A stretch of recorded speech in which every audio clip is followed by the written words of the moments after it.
Hello, good evening, and welcome to another one of the Indie Plus Pound Game Night panels. So what is that? What's Indie Plus? Well, we're a collection of enthusiasts for small press tabletop role-playing games, and what we do is once a month we get together, we run some games, we play some games, and then if we're lucky, we have some awesome people come on and talk about something on a panel, which is what this is. The subject of this panel is kids in tabletop RPGs, so not video game RPGs. So if you were coming on to expect that, I'm sorry, but hey, check it out anyway. You're going to learn some cool stuff if you've got kids and you want to keep them playing, because tabletop RPGs are a pretty social hobby. You can actually interact with people and teach them a great deal of things, and math. So this event upholds the Indie Plus community standards. To find out more about those standards, Google Indie Plus community standards. Now, please be aware, I can't guarantee it, but just want to caveat, please be aware this event may include explicit or abusive language. I doubt it, but just wanted to warn you just in case, because I can't mind control. I've been working on it, keep failing. Can't mind control my panelists. So now I'm going to bring on four very awesome people. I'm going to start off alphabetically, not that I'm going with my favorite. Is Amanda Valentine. She's the editor and developer of Little Wizards. Here, I'll just reach on to see this. I got cred. So Little Wizards, the editor of the Fate Accelerated Edition and many other RPGs, and the mother of two tween geeklings. How are you doing? I'm doing great. Excellent, excellent. Thank you for coming on. Next, we have Daniel Solis, who's the developer of Happy Birthday Robot and Doe Pilgrims of the Flying Temple. How are you doing, Daniel? I'm doing well. Thank you for having me. Excellent. And then we have Justin Halliday. He's the designer of the Emmy Award-winning Hero Kids, which is an RPG for kids. Heroes Against Darkness, which is an RPG for adults. And he's the father of two children. How are you, Justin? I'm very good. How are you guys? Good, good, good. And last but not least, a good buddy of mine who I've played quite a few games with. He's pretty childlike, which is why I brought him on. He also happens to be a public school teacher who loves using games in the classroom, runs a school gaming club, podcasts and blogs about them at ruthlessd.com. Pete Figtree, how are you, Pete? I'm great. It's summer break. No complaints. That's why you're so active. Oh, like, oh. He always goes into a hole in his school time and does stuff with kids, and I'm not one of the kids who goes to his school. So I tried to get my son to transfer, but he lives in another state. So what are you going to do? We, ahead of time, submitted for questions from the followers, people who've circled Indie Plus, to ask about any questions that they have about kids and tabletop RPGs. So I have a few of those queued up. However, if you're watching this live, please hop on to the Q&A. Ask a question. I'll do what I can to slot in your question and ask our panel of experts. And without further ado, what we will do is just go ahead and lead off with some questions. I tried to organize them to where they make a little bit of logical sense. Misha Bushjager asked, how do you know when kids are ready for RPGs? I mean, should you start in groups or individually? So how do you know when to lead someone down that path? Pete. I'll jump in, I guess. Yes. Sorry, did I jump on you, Amanda? Go ahead, Justin. No, go ahead. Okay. Okay. I think for us, we play a regular kind of grown-up Monday night game, and I just found that my daughter, when she was about 4 or 5, started hanging around and showing an interest, and at that point, it's like, okay, well, this isn't really appropriate for her, but it put the idea into my head that maybe she was ready for something, and she'd played kids kind of board games, which can be very simple. So that gave me the idea of working on something that would be appropriate for someone who's 4, 5, 6, all the way up to 10, to when they're ready for a big grown-up game. Yeah, our kids started gaming. I think at about 5 and 6. It helps if they can read a little bit so that they can look at the character sheet. So usually, like at 5, they can usually at least identify the parts of a character sheet, which helps. But as soon as they're ready to start telling stories with you, which starts really early, they're ready for some kind of RPG.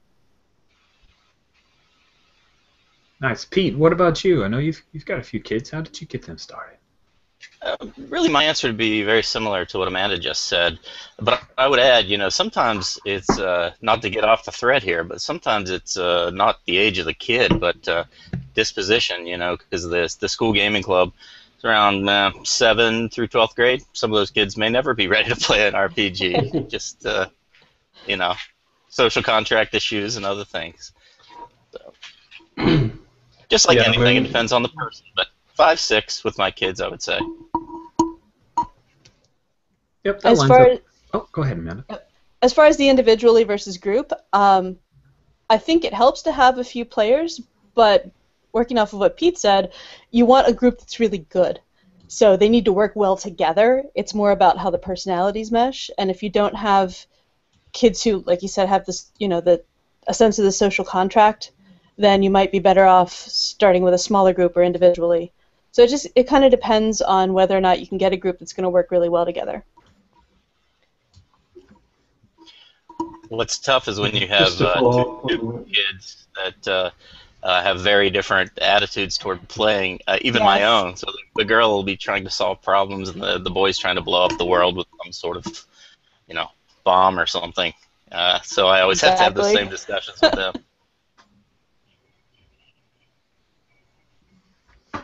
How do you explain what an RPG is to other parents? Amanda, why don't you lead this one off? Actually, trying to explain what I do to my mother probably is best background for this.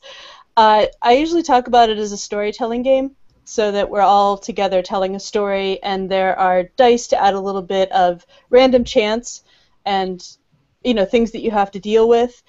But I really focus on the story. And that's something that most people can understand. And you see kids playing stories with Let's Pretend and so on, so it's fairly intuitive. Pete, how have you explained RPGs? I mean, I imagine you've had to do that a few times. Yeah, pretty much the same thing. A lot of the parents may have played Dungeons and Dragons even beforehand, so I don't have as much explaining to do. I guess because they're older and they don't always even ask, but maybe in an open house or something, I would tell them about the story games, and that usually makes sense to them. Choose your own adventure, that sort of reference sometimes. So you're saying that, like, if I just drag out like the Dungeons and Dragons cartoon and we all watch it together, would that work? Oh my gosh, it's right back there somewhere. I really do. Behind the curtain there. Yes. Wizard of Oz in that exact box. It was a gift from a kid from the gaming club. How about that? That's awesome.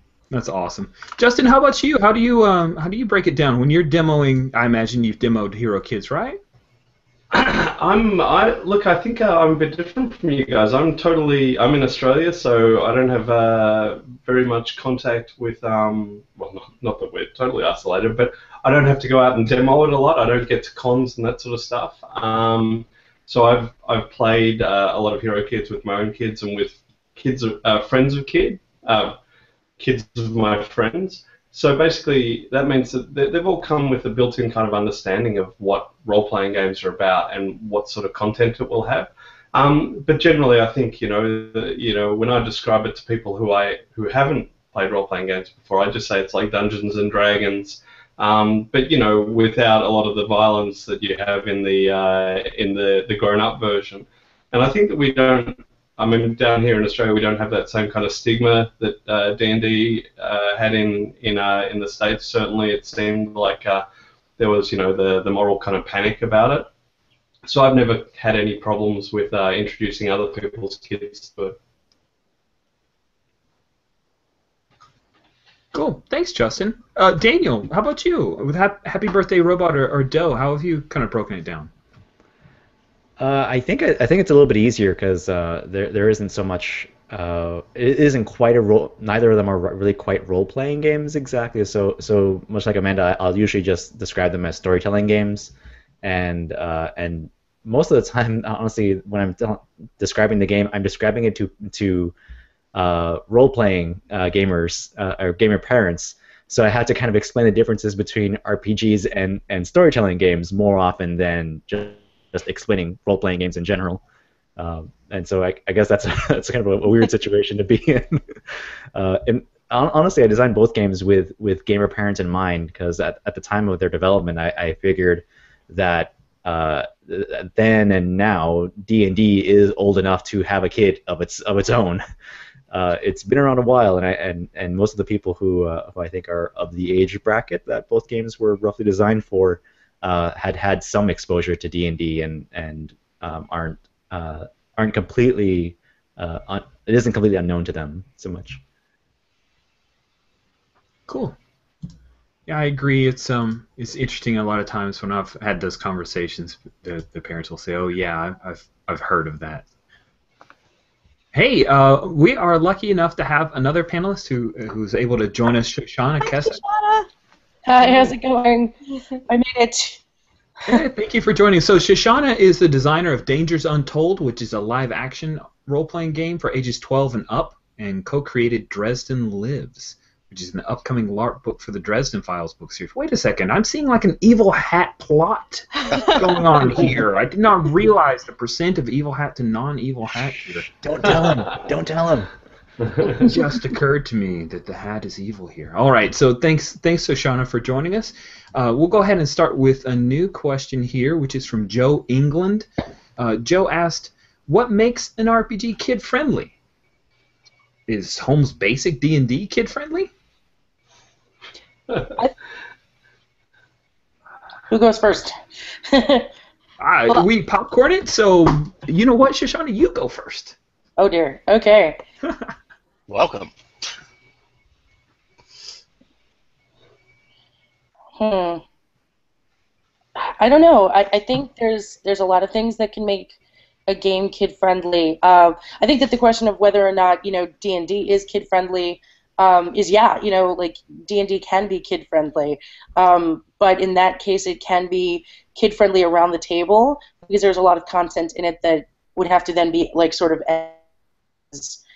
by nature of the writing of the book. I think there is some stuff in there that's not exactly super kid friendly, so it would come down to the GMs themselves to create that space. What makes the book kid friendly, though, I think takes into account not only what is and is not like appropriate for children, but what makes a game fun for kids. Because what kids find fun, it's sure they're going to enjoy things, like a lot of the same movies and a lot of the same content, but there's a different bend to it. There's a different like focus than what adults would find interesting. So a game's got to have an eye on what kids are going to want to play and what speaks directly to their life experience right now that they would find relevant. I think one of the big things is defining kids, because there's a huge difference between a 6-year-old and a 12-year-old. Word. And so what works for a 6-year-old, I mean, that's what Little Wizards is designed around. It's for really new kids to this the system is simple, and it's focusing on cooperative storytelling. Whereas by the time a kid gets to be about 10, most of the kids I know are wanting to start playing the adult games. And so it's just a matter of then it's not so much the rules, because they can handle the rules. They can memorize every table. It's terrifying. But it's more a matter of trying to make sure that everybody around the table is up for playing the way the kids do, often with a really crazy aspect to it. My son wants to have some kind of weird animal in every single D&D game he plays, so he needs a GM who's willing to deal with that.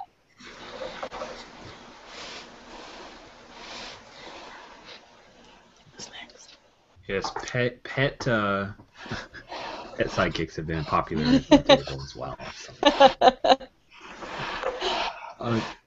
Well, let's see. Justin, did you have anything about what makes what you chuckled? I thought I heard a chuckle when we talked about Holmes. Are you saying that it should be like insert basic?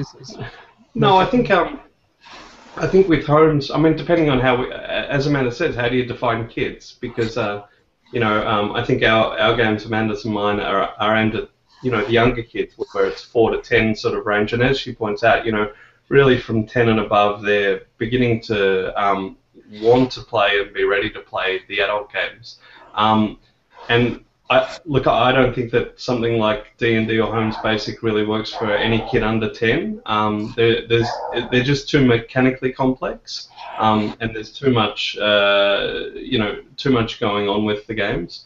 And certainly, when with something like my game, Hero Kids, one of the goals was obviously to make it kid friendly. So there's no maths in the game, and it kind of uses icons for kids who can't read yet. So you can. The goal was to make it play it at a few levels. You can play it for a 4-year-old where they can just read the icons and roll some dice, and then you can play it as a 6 or 7-year-old where they can read some text and start using what are effectively little powers, and then as they get older, they can start. It starts introducing tactics and those sorts of things in the combat, which I think my game is a lot more mechanically focused rather than storytelling focused, because it is aiming to kind of work as an introduction to big grown-up RPGs like D&D or Pathfinder or all sorts of things where there is a mechanical basis there to a lot of the games. So it's designed to work at all of those levels, but a 4-year-old isn't, or a 6-year-old isn't going to be ready for everything that Holmes Basic has. Especially once you bring in spells and magic and all those sorts of mechanics. Mm-hmm. Good. Thank you, Justin. Think we tackled that? Anybody else have any answers about what makes an RPG kid friendly? Actually, I have one more thing to mention. Both Little Wizards and Fate Accelerated and the upcoming Young Centurions, which is a Fate Accelerated setting, our focus has been on trying to get kids at about 10 to 12 GMing. So the book is written in a way that's simple enough for them to be able to run the game themselves once they've played it a few times. Cool. And I've seen 12-year-olds run D&D, and it can work really well, but it can also be a bit of a challenge. Yeah, if you don't mind me adding something to that too. Oh, I'm sorry, talking over each other. I was just going to say when I was a kid, when we first were introduced to D&D, I was probably 12 or 13, and someone had to run it. Right. So you ended up with crazy adventures, with dungeons full of ninjas and dragons, but someone did it back then, and I can't imagine how on earth they ever worked out, first edition D&D. Like, it must have been, it's impenetrable even now, so. Shoshana, what were you going to say? Yeah, I was just going to add that, when we were writing Dangers Untold, I was working with Josh Jordan at Ginger Goat, and we were working together to put this game together for ages 12 and up. That was sort of the aim. What we figured out after a while was actually we had to take it back and rewrite sections of it, because I realized I was writing rules for kids, but not in a parlance that kids would necessarily be interested in reading or even be able to parse. Like, I'm an academic by trade. I was using a lot of words that $5 words for $2 situations, and I was like, no, we have to go back and make these rules like things that kids are going to want to read and then be able to teach each other. And the best day of the week that I figured out was when somebody gave us feedback that said one of our girls played the game and then was able to teach it to her 10-year-old brother, and her 10-year-old. Yeah, that was it. That was the day I was like, okay, we got it now. We figured it out. But it takes a lot to keep that in mind when you're writing rules, especially if you're used to writing rules for adult games. It's different parlance completely. Nice. That's pretty insightful, Shoshana. It's got to be a challenge to write it for a kid, instead of filtering it down. Well, let's move on to Christian Griffin, who wrote a pretty awesome pair of games, Beast Hunters as well as Anima Prime. I think he's done a few others. Those are the two I'm aware of. Do you think that kids play primarily for wish fulfillment? My kids certainly play for socializing. They play with their friends in order to have this shared experience. It's just a different way of experiencing a lot of the same games that they play outside, but it's around the table and a little more organized. In fact, in their D&D game, they will play for a little while, and then they'll take their toy weapons outside and they'll beat on each other for a little while, and then they'll come back and play again. They're tiny LARPers already. It's They great. really are. Is that how they resolve the combat?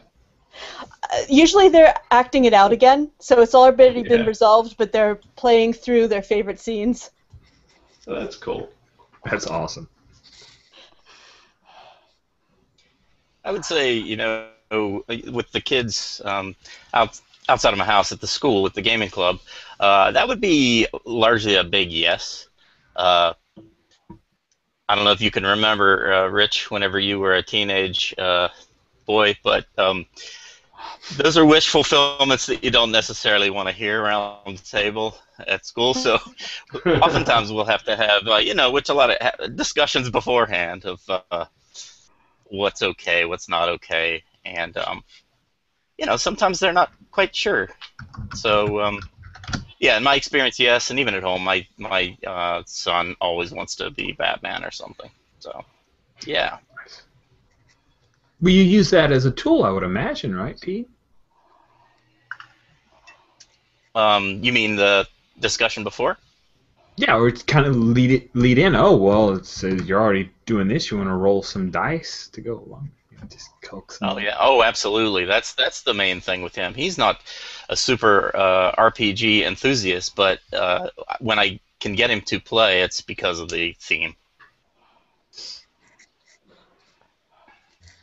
Cool. Very cool. All right. Let's see. Christian has another question here. I'm going to lead off. Justin, you say you are playing this with your kids. So how do you handle failure and frustration? When the dice just hate you that night, how do you deal with that? I think certainly the games we play are pretty forgiving, and like you don't want to kill the kids' characters. They're obviously very attached to them. Even like I guess adults are as well, but adults kind of have a better understanding of the events that have led their characters to be killed, whereas kids probably don't have that level of thinking where they can understand exactly why it happened. So, certainly in the games I play, there are mechanisms that allow the kids to have more gradual depletion of their resources rather than being killed outright. So just try to not kill them, and if they do fail, if they fail at an encounter, if they fail at a puzzle or something like that, to give them pointers, or just I think the balance of the story games, fail forward instead of just putting a block in front of them, and just making sure that you keep the story moving, whatever happens. That was one of the big things when I was working on Little Wizards. I had my first and so far only GMing experience, which was playtesting it with my kids, and I realized I wasn't sure what to do with failures because they could totally stop the story.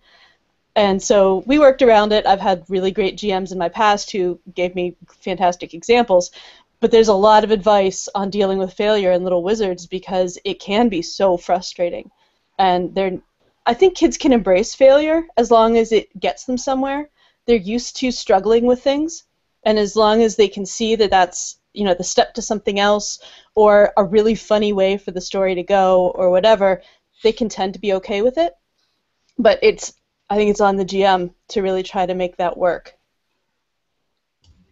Yeah, I think Amanda's right there. Like if you turn it into a story point rather than a failure, it's just that suddenly as a DM you've got to be a bit more nimble and go off script for a little while. It's like okay, you got defeated here, or you weren't able to overcome whatever challenge or puzzle you put in their way. So here's this other thing that happens, and get around it. It's like a river, right? It finds a way around. So as a DM, you've got to go and do that. You've got to find a way of keeping the story going and keeping them engaged without really demoralizing the poor kids. I mean, I think also it can be a really great tool for talking about failure also. Like there can be some real opportunities to have discussions about failure, and like not in like the really serious conversation way, but like if a kid experiences failure in a game and is having some trouble with it, like this could be an opportunity for them on a small, really safe scale to experience failure before like they they find it in sports, or they find it in life. This can give them a little bit of an experience of it, and even open up conversations with the rest of the people around the table maybe later about, what did that feel like. I'm always stuff as well as being just, a heck of a lot of fun. So, any opportunity to open up conversations like that could be great. In my daughter's Yeah, gaming group, in my daughter's gaming group, we had a kid who, like 3 times in a row, he rolled a 1. It was just devastating. We were playing fairly typical D&D. There was only so much play in how it could be handled, and it was really wearing him down, but then everybody rallied around him, and we gave him a special die to try rolling again, because obviously his dice were trying to kill him, and it became this funny thing, and he will have this story now that every other gamer is going to have too. But this was with a 7th grader. It's not with like a 4-year-old. But you can deal with it in different ways when the kids are older, and sort of give them that context of, here's your fantastic story of that time your dice really tried to kill you. So I was just going to pick up on Shoshana's point there, which is about the actual, kind of the learning about it. I find that with my daughter, she watches some Studio Ghibli films like Princess Mononoke, which have a lot of, there's a lot of death in that film when you think about it. There's guys getting decapitated with arrows and things, and I'm probably not the greatest parent for the things that I expose them to, but I sit with them and I sit down and I have a conversation with her about it, and she's come and sat with me and watched some more grown-up films, but it's always I always sit there and have a discussion about death and what it means, and what fantasy is and what reality is, and I think the point that Shoshana makes is really important, that the kids probably are ready for a conversation about what death means and what the stakes are in these sorts of situations. You don't want to kind of, gloss over that as well, like everyone wins kind of stuff. Sometimes you do something stupid and, it goes bad. So there's a great opportunity there to have a discussion with them about failure and, the stakes in these situations. So Daniel, kind of walk me through with Doe and with Happy Birthday Robot. How is their failure? How does it work? Oh gosh, I feel like I kind of copped out with both those games because I don't have any fail states in either game. The premise with Doe, what I started with was just the assumption that everything you say happens. So there's no success failure in the game. It's what are the two outcomes are.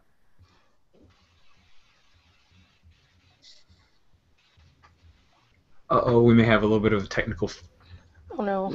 Yeah, a little bit of a hiccup. Oh man. Success or trouble rather than success or failure, and following that path. I don't know that I necessarily was really considering whether the players of a certain age would be ready for failure or not in a game.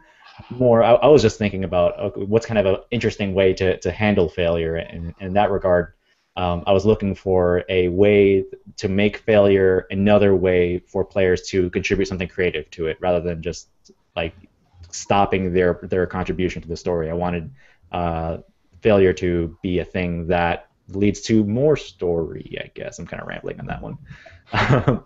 And then in Happy Birthday Robot, there's no success or failure either, because it's more of a story building game, because you roll dice to find out how many words you can add to a story, and some dice go to the players on your left or right, and the player on your left will add to that sentence that you just started, and then the player on the other side will add more words, but they'll precede their contribution with "but." So it's you say blah blah blah blah. Player on one side says and blah blah blah blah, and then the last player will say but blah blah blah blah, and of course that player is going to be the one that takes the next turn and start their sentence, continuing the same story. So in that regard, I feel like I copped out of the whole success failure thing, because no one is really directly controlling one character. Everyone has equal stake in the story as a whole, and are collaboratively creating each sentence one at a time. So they're kind of odd cases for that kind of thing. Hey Daniel, do you ever get situations with those kind of story building games where you'll have dueling kind of stories where, you know, the kind of different players will fight against each other in telling of the story?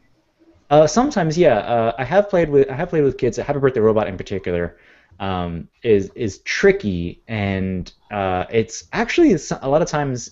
I think Pete said that kids can kind of like contribute something to the story that may not be appropriate for everyone at the table, because they just don't know. They don't know like what is appropriate. They don't know improv rules and that kind of thing. Yeah. Yeah. And given free reign, it's odd how often in Happy Birthday Robot you're collaboratively telling a story about a robot's birthday, and wacky things happen. Talking animals and all sorts of crazy stuff, way weird stuff. But at least once in almost every game, Robot cries, and I'm not sure why so many kids want Robot to cry. Best birthday ever. Yeah, it's weird, but I let them do it. I let them explore that space, because most often I think they get a sense of a narrative arc that, okay, if Robot's crying now, by the end of the story, Robot's got to have a happy ending, because that's like the dip, and then now we got to have the turnaround.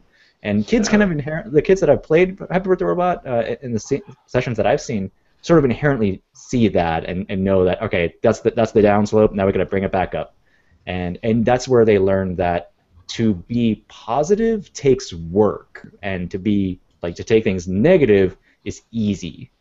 And I've seen that spark happen more than once, where they realize, okay, so the crying is the easy part. Actually, making something happy happen is really hard.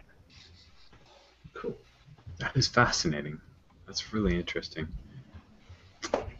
But yeah, you can read any of these stories, because at the end, after you play Happy Birthday Robot, there's actually a little written children's story that you get at the end of it, and so you can read all of these actual plays, and you'll see Robot cries at least once, almost everyone. I'm going to skip ahead to a question from Marshall Miller, who's currently working on a pretty cool little hack apocalypse world for rabbits called The Warren.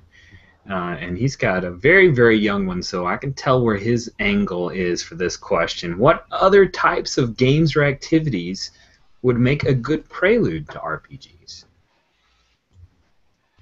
Ooh, I have one. Go for it, Daniel. There's a game called... there's two things. One is Story Cubes.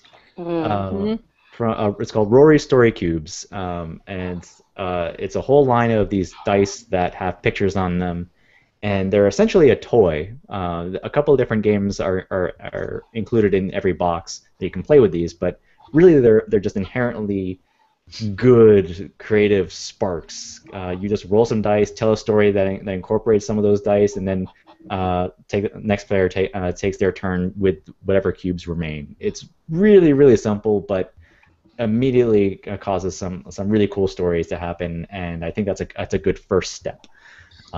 If you want something a little bit more advanced, but that's more like on a board game side, there's a game called Dixit, which is sort of like apples to apples, but instead of words that you're trying to figure out, how to compare two words together, it's just art on these cards, and you have to sort of tell a story about the cards, but not be too explicit about which card you're taking inspiration from, because it's kind of a judgy thing. But anyway, those are the things that come to mind.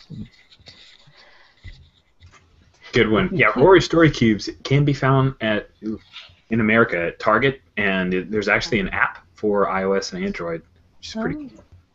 They're also at Walmart, actually. I'm going to kind of date myself for a second here, and I'm not sure if these even still exist. But I started out with RPGs and interested in like choose your own adventure stories and stuff like that. And there were sets of these books like when I was younger that were for kids, basically, where you could just figure out your own adventures. And from there, I was like, wow, this would be really great if I could do more of this. And a friend of mine was like, would you like to play this instead? So That was sort of, to use a term, my gateway drug, I suppose.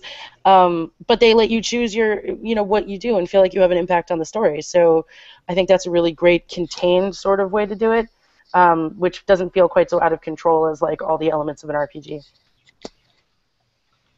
Nice. Well, I was going to mention the story cubes too, but Daniel's too modest to mention his 2 games that he's talking about are good for that as well. Doesn't matter the age; they get the idea. They're warming up. I've listened to interviews with you, Daniel, and I think you mentioned that sometimes you felt at one point uncomfortable sometimes playing RPGs, like on the spot stuff. I could be wrong, and that those might have been a little bit of an answer to that. And I think if that's the case, they certainly achieve that. And I also like, this is an RPG, but Epidaia's what is an RPG little business card, that's good as well. I can pass those out. These are older kids, but I can pass them out, and they can pretty much figure it out on their own, as long as I'm hovering around and being there to make sure they're not trying to get any wish fulfillment. There's also a game. Oh. There's also a game called Once Upon a Time, which I think is pretty awesome.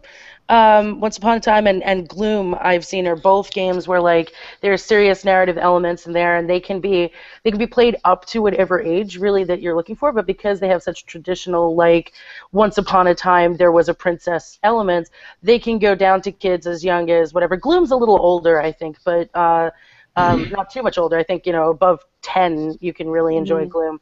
But those 2 games, and also, if it makes sense, the My Little Pony CCG is actually coming to mind, because anybody who's a fan of My Little Pony, actually, as kids, I've watched a couple of kids play this game, and they were automatically building stories out of the CCG, out of like what they were playing. And I was like, that's kind of great, because they're so experienced with these characters and with that intellectual property that they want to like make these stories. And then they're like, well, how do we do this? And the next step would be an RPG, I think. But yeah. Playing off of that, I remember when my kids were smaller, they would play the Mario games, on Wii or whatever, and then they would go to school, and there were a whole bunch of kids who all played the Mario games, and then at the playground, they would play Mario World, and they would say, okay, this is where the mushrooms are, and this is where this is, and as long as there's a shared universe, storytelling can happen together. And most parents who are gamers are probably also reading to their kids or telling their kids stories, and just by letting the kids have some ownership of the story, they're already learning how to be role players.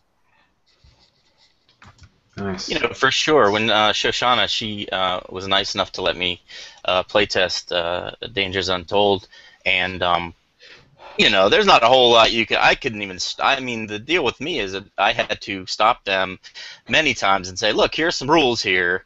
We need to, because they just love telling stories. I mean, one thing we've been doing. Oh, go ahead. No, I'm done. One thing that we've been doing, getting ready for for 5e D&D, is working on world building, and so my husband and kids played Small World to give a history to their world, and so just by okay, so there are goblins and there are these, just based on a board game that they enjoy playing together. So almost anything that you're doing together can be a tool to get to that. We've also talked about using Carcassonne to build a town or something like that. Just to give it a visual sense and to let them have some ownership over the world without having the decision paralysis that comes with, it can be anything you want. Yeah. Just picking up on board games there, I think Mice and Mystics, I'm not sure if we've got a particular question about this, but obviously it's kind of a hybrid board game with a very heavy story and narrative element to it. So that could be the sort of thing that slightly older kids can, slightly older, slightly younger, 8-year-olds, 10-year-olds can transition them from board games to role-playing games as well. Let's go ahead and jump to Donna's. Is Donna McCarthy hopefully I got your first name right. I'm sorry if I didn't, but he did ask. I just started playing Mice and Mystics with my 6-year-old, so I'm really keen to introduce RPGs. She's enjoying the story elements of the game. Any recommendations on a game for solo play with her 6-year-old daughter? And I think we already made a few. Any other suggestions for 6-year-olds? For role-playing games? Yeah. I have to mention Fairy's Tale. That's what my kids cut their teeth on. Mermaid Adventures, for sure. Mermaid Adventures, Yeah.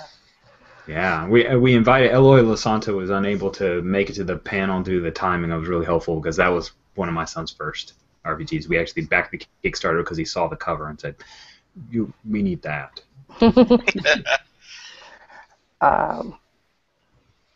Actually, when my kids played Fairy's Tale, they did it with mice. My husband, we were looking at mouse guard stuff, so we got a lot of that setting into Fairy's Tale, and that was easy to do.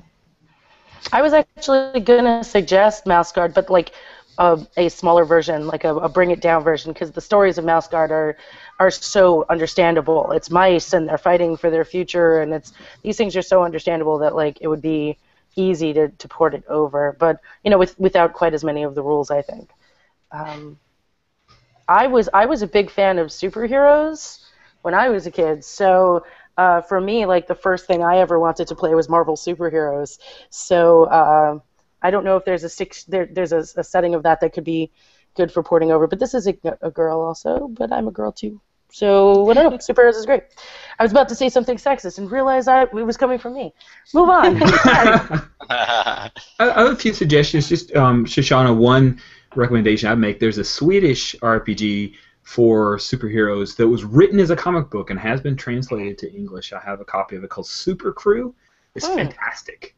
So the entire thing reads like a comic book, but it's teaching you the game. Really cool. Awesome. And, there are a couple of very inexpensive, I think they're only available in PDF, but for 6-year-olds, this is the first RPG my son played. It's called My Monster, and it's from John Wick. And he has another one called Dragon, which I haven't actually played, but I'm pretty sure that one worked pretty well too. And Cat. Another great one. I was going to mention that one, but is Ben Gerber's. Oh, look at me! I'm going to lose it. It's the one with the Skotos. puppet. Yes. Right? Yeah. My kids had fun with that, and that's kind of a more story than game. So that's is that a good one for that? Because you have the whole craft thing going on too. That's a lot of fun. Yeah, I think a lot of RPGs work. The young ones work pretty well solo, in my experience. My son's okay playing by himself if I'm running it for him. And just to continue with Donna's question, I'm really feeling like I'm mispronouncing his name. I feel horrible. Any guidance on recruiting her friends, the 6-year-old daughter? Any advice on recruiting her friends to play? I think that's a good one. Talk to their parents first, I guess. That's the only simple one. If they're interested, then just find their parents. Say, look, we play this game. Do you mind if your kids come along and play it? And then, go for it. I've had luck, too, with having my kids suggest kids who would be good for it. They have a sense of which kids are going to want to play games like this and which ones aren't. So talk to the parents, but to figure out which parents to talk to, you can ask the kids about which of their friends they think would want to play games like this. Cool. Good. Thank you. All right, we do have one question live here. And Isaiah asked a little while ago. I apologize, just not getting to it, Isaiah. In an age of iPads and video games and constant screen stimulation, how do I make sitting down at a table and rolling dice more enticing to younger kids? Kids love to use their imagination, but do they love being told to use it? Ooh. Yeah. Good luck. That's why you're the experts. I guess the first thing is you're the parent, right? You allow whatever you allow in your house, and I think my daughter's 6.5 now, and she plays a little bit on the on the tablets and stuff, but she doesn't play video games yet. Although I'm sure Minecraft will become a big part of her life very soon. But you just make time for other games as well. Other activities, whether it's reading or playing a game before bedtime or something. Make sure you make the time. I think also if there's a setting that's really appealing to them, like Mario or Minecraft, play a tabletop RPG in that setting. It means you have to learn enough about it in order to be able to do that, but that's good too, because then you have these things to talk about and it takes it off the screen and into the real world as a shared universe. Yeah, I'm a big supporter of using the existing intellectual properties that your kids are already into. One of the games that a bunch of my friends took on was Adventure Time. And they were playing in a game. They wrote a LARP to Adventure Time that was played by everybody from 8-year-olds to adults who are just running around. And I've never watched Adventure Time, so I had no idea what was going on. But at the same time, it was I ran a LARP once, which was for My Little Pony, which was 6-year-olds all the way up to 30-year-olds who were interested in playing. That's an adventure, by the way. But it's but the idea is that kids are going to want to play all different kinds of things as long as it strikes what they need out of a game. So if that's what is it about Minecraft that they love? It's not the fact that it's on a screen. It's the fact that I think that it's building and it's creating and it's all these different things. If the game that you're presenting them with is going to get them interested because it's got that thing that they want out of a game, I think that they're going to be interested no matter what. And on top of that, it has social interaction that is face-to-face, and as much as we love our devices these days, social interaction is still a thing that kids thrive on and really enjoy, I think. I have a question for the parents on the panel. Do you find limiting the time of sessions helps with that too? Not committing to 2 hours for a complete session with some 6-year-olds? Yeah. I certainly found with Hero Kids, I've done games, and each adventure might be 45 minutes or an hour and a little bit, and at the end of it, they're so keen. They say, "Let's play another one," and the answer has to be no. When they're 6 or so, their attention span just falls off so quick off a cliff, and they get ratty and horrid, and it's leave them wanting more rather than giving them too much. Yeah, even when they're 10, 12, 2 hours is plenty. Adults may play for 3 or 4, but adults will play all day if they had the time, I guess. An 8-hour session, but yeah, kids can't do it. I found that leveling up quickly helps too. When I've played Dungeon World with kids, just make it faster. That seems to work. Hour and a half top I've got out of mine. Yeah, and then he just walks away. Which is okay. Cool. All right. Well, let's move on. We are close down to getting nearly to the top of the hour. I think Shoshana, I'm going to start out with you because you already dealt with this based on your last answer. Ravenwise Holt asks, how do you run a game if you have a mixed age group? So I will preface my answer by saying that I've had this experience in LARPs, predominantly as opposed to tabletops, but which has its own set of interesting predicaments and things, but I think that it translates over. Working with a mixed audience means that you have to be aware of the content and the themes that you're putting into your game, even more so than before, and you have to sort of find a common thematic or a common setting and world idea and plot idea that you're going to run for that session that will be interesting for all ages, so something that they can all universally get behind. And then, because adults are obviously going to have other interests, kids are going to have other interests, what can they all get behind? Saving the day, rescuing, the dragon or the puppy or whatever it is that they need to do. What is it that's going to catch them and make them interested? And then making sure that you have enough that will, catch them without diverting into things that will just be for the kids or just be for the adults.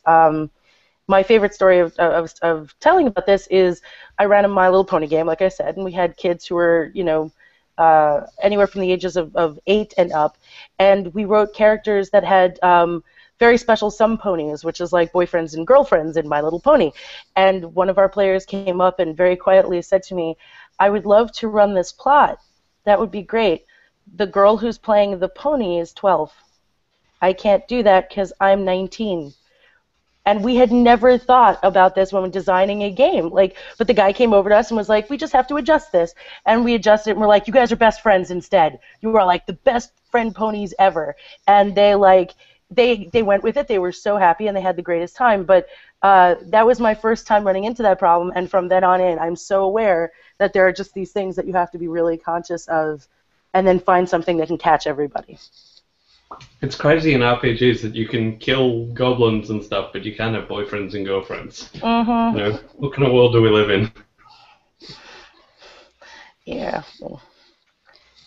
The other thing that we've done when we have mixed age groups is have the older, more experienced ones see themselves as mentors, like explicitly talk to them about that beforehand. No, it's not going to be the best game session for you, maybe, but your job is to help them through this. Your job is to play off of what they're doing. Your job is to help them have a great experience. And my kids are usually the most experienced and the oldest, so they kind of understand that they're introducing their friends to this hobby, and that they are sort of ambassadors and mentors. They can get behind that. In our grown-up D&D game, we've had the son of one of the players kind of play with us, and he's 9 or 10, and I think there's an age range there where younger kids will generally do what the adults tell them, and older kids you can generally talk to them and rationalize with them, and get them to play along with the game. But there's an age range, I think, where kids may be a bit more scatty and not follow along with whatever's happening and just do their own thing. And I think that's a difficult area to have them in a role-playing game where you're playing as a team. Where they just want to be a ninja and jump off on rooftops and assassinate everyone in the game or whatever it is they can do. And yeah, it's like having a total loose cannon in among the rest of the players. Nice. I'll add though also that don't underestimate the kids, though. I mean, that's the one thing that I've seen a lot of adults do when there are mixed games. In that My Little Pony game, the most aggressive, most forward-thinking player was 9 years old, and she had never LARPed before. And like the adults were sitting around talking and being like, "What should we do?" And she's like, "I know what we're doing. Everybody follow me." And she like led this group of like 30 players around the room, and she was 9. And her mom came to me and was like, I'd never seen her do that in real life, but she just did that to a room full of adults. So like never underestimate that. Like kids will take that opportunity and will shine in ways that you never expect sometimes. So don't underestimate them either. That's my biggest piece of advice. And Nice. don't assume they have the same assumptions you do about how a game ought to be played. Yes. Often we're trying to break bad habits that we have from decades of gaming in certain ways, and they're coming to this fresh, and they're ready to take charge of stories, and they're ready to have these fantastic ideas. And it can be a little overwhelming to the adults, but if you are ready to deal with that, it can really bring a lot to a game. Yeah, watching my wife, who cut her teeth on D&D back in the day, handle my son's desire to take narrative control whole cloth over all rules and just keep going. It was very amusing. There are rules to the. Can we look at the book together? We're coming up near the end. I do want to ask a little question. It's a little marketing related. Michael J asks, how can we get commercial support for kid games from local game shops and gaming companies like Pathfinder Phenomenon? Why are seemingly good games like Harvesters from Trollord and Furry Pirates from Atlas completely abandoned? Well, sorry, Daniel, you go. Well, I don't know necessarily what I don't have necessarily have advice, but I know that two stores in particular do have good outreach for younger age groups. Labyrinth in DC, Washington D.C. They have lots and lots of outreach to local schools, and I believe they have like a regular games games event almost every day while school is out of session. So like kids can come in and play games, and they have all sorts of games. I was there with Happy Birthday Robot and Doe a couple years ago, and I believe Endgame in Oakland has quite a bit of kids outreach too. Same deal too, and it helps to just kind of have a kid-friendly environment, I guess. Yes. In both those cases, there's not like this dingy dungeon-like atmosphere that unfortunately a lot of game stores do. You just have friendly staff, well-lit area, something that parents would feel comfortable bringing their kids to. It's really simple things, it sounds like, but I don't know. I'm not sure.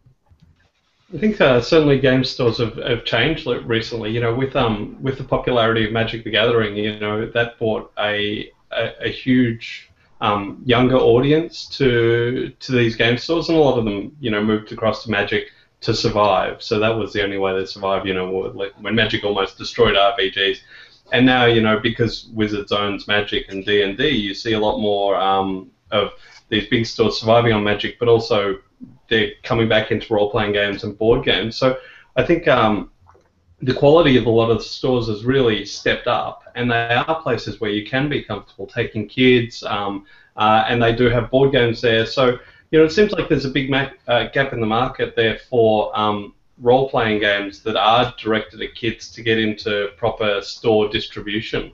Certainly, we'd all probably love to see that on the shelves, but really, the things you see on the shelves are board games and then adult RPGs. But you look at the trading card games, and there's Yu-Gi-Oh, there's Pokemon, there's Magic, all of these that appeal to younger and older audiences. Yeah, no, go ahead, Amanda. I think another one of the issues is that the age range where kids want to play kids RPGs is really very small.